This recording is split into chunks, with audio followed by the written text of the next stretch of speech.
here's the battery bank. 2 of these batteries were in the coach. The other 2 I had. Kind of fortunate situation. They're not ideal, but these 2 came off the pop-up. And the date that I purchased these was the same year that those 2 back there were. Granted, they're not a match set. They're not the same month. Excuse me. But considering the situation, I think they'll work out fine. I'm just going to use them up, and then I'll be putting 6-volt batteries in here when the time comes. Probably L16s. I haven't decided yet due to the space. Now, I do have this compartment here as well that I could convert for batteries. I'd have to structurally make it stronger. This has a steel plate with holes in the bottom. This is like a polyethylene plate.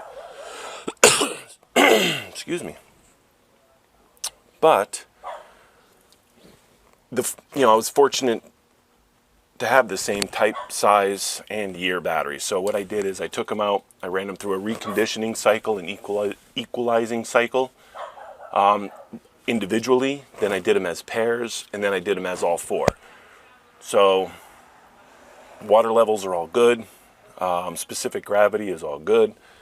So I'm going to use these 4 batteries for now and see how they perform. If they, don't meet up to what I need them to do, I'll replace them. But for now, they're perfectly good batteries, and I think they will last possibly for the next year or so.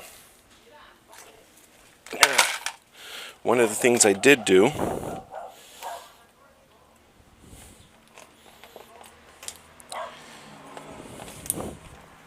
is I made new battery cables. You can see I solder the ends. I drill a hole in the fitting.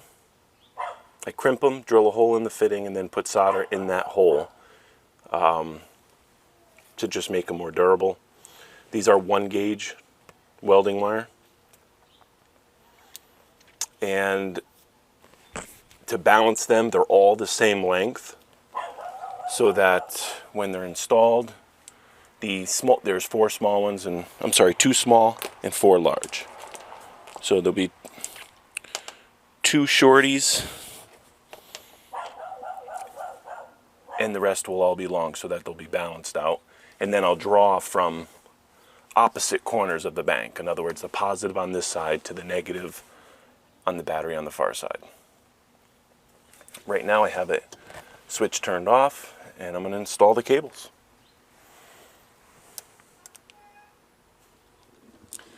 Alright, you can see how I loop the cables up. You bend the connectors, the ring terminals, you bend them up a little bit. You can loop your lines up and then down. It kind of makes things neater. It also keeps them from laying across the top of the batteries. Now they're not rubbing on anything. They're just, so if they vibrate, anything like that. I got to tie this one up. You don't want anything rubbing against each other.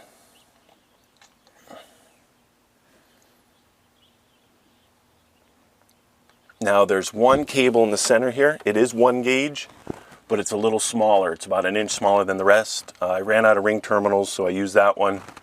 It is the same gauge wire, but I will change that out to the same length as the rest of them. This way all the battery cables are the same length, and the batteries will be as balanced as they can.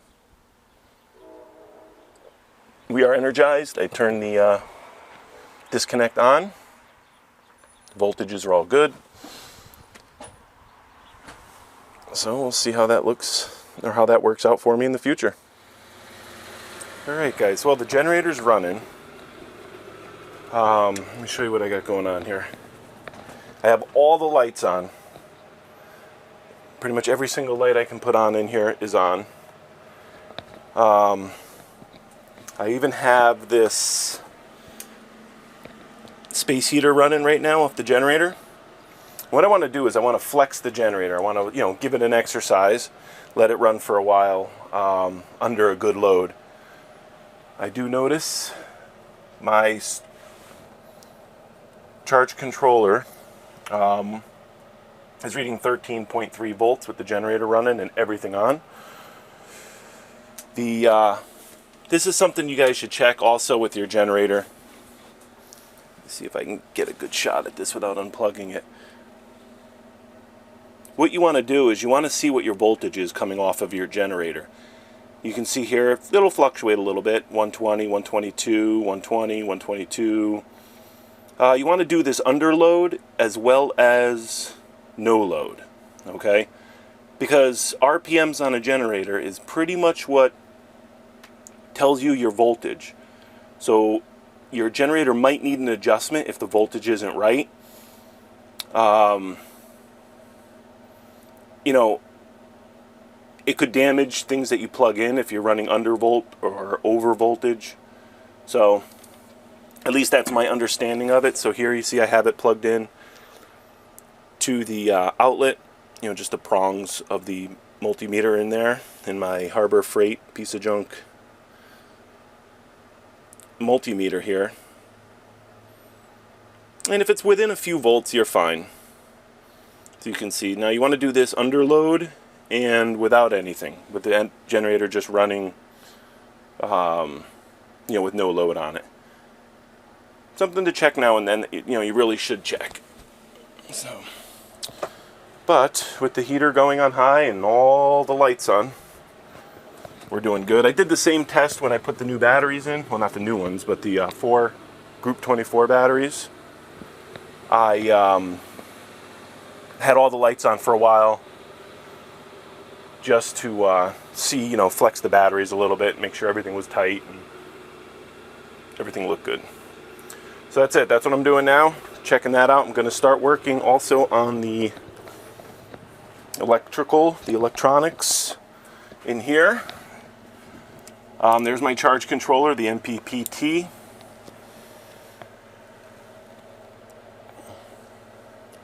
And there's the Blue Sea distribution panel I picked up, like 25 bucks or so, 28 bucks.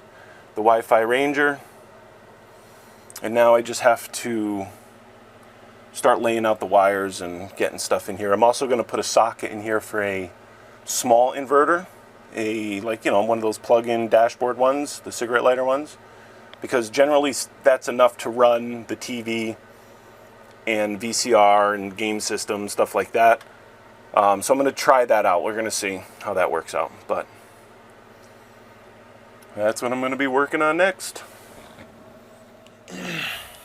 All right. So I'm starting the interconnect here. Battery is running the TV. This is how I did it. And it's similar to the way I did it in my previous camper. As far as the TV goes, DVD player, things like that. I have a power strip here plugged into a 100-watt inverter. And the reason why I did that with the 100-watt inverter is I don't need to energize the whole coach to watch a movie.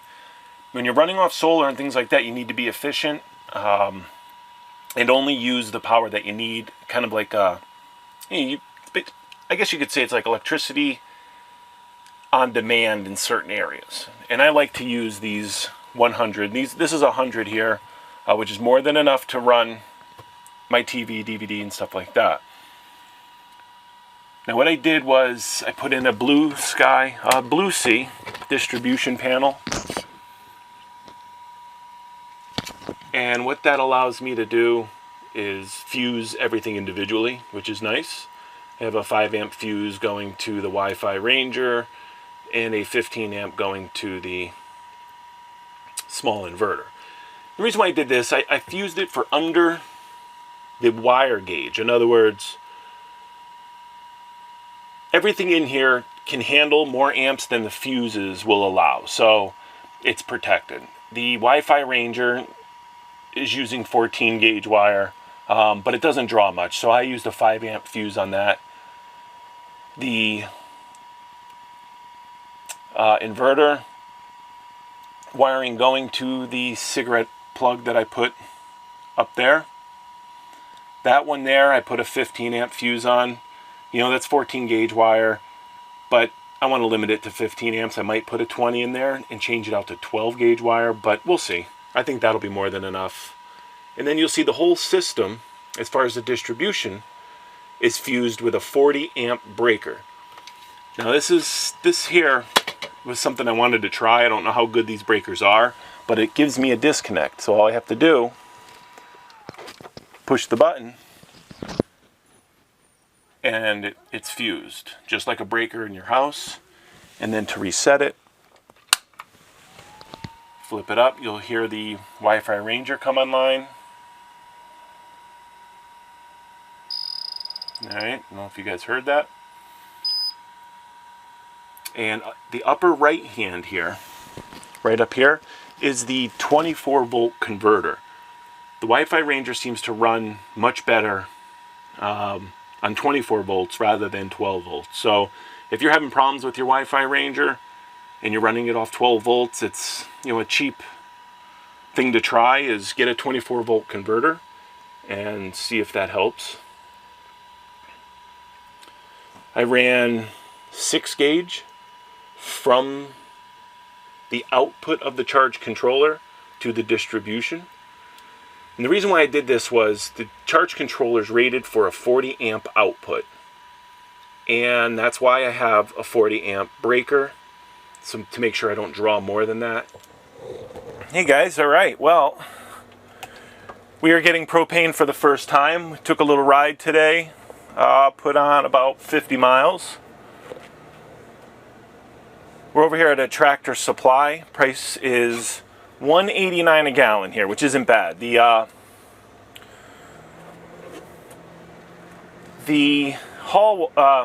U-Haul was over $3 a gallon. So we drove out here, get gas. I got a nice little pass-through place to pull in here. I just don't know if I can make this turn. We'll see.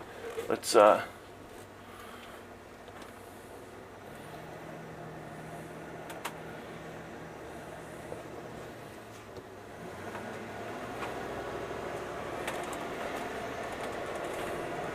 yeah, we're not going to make that turn, so I'm going to have to go in and then back in.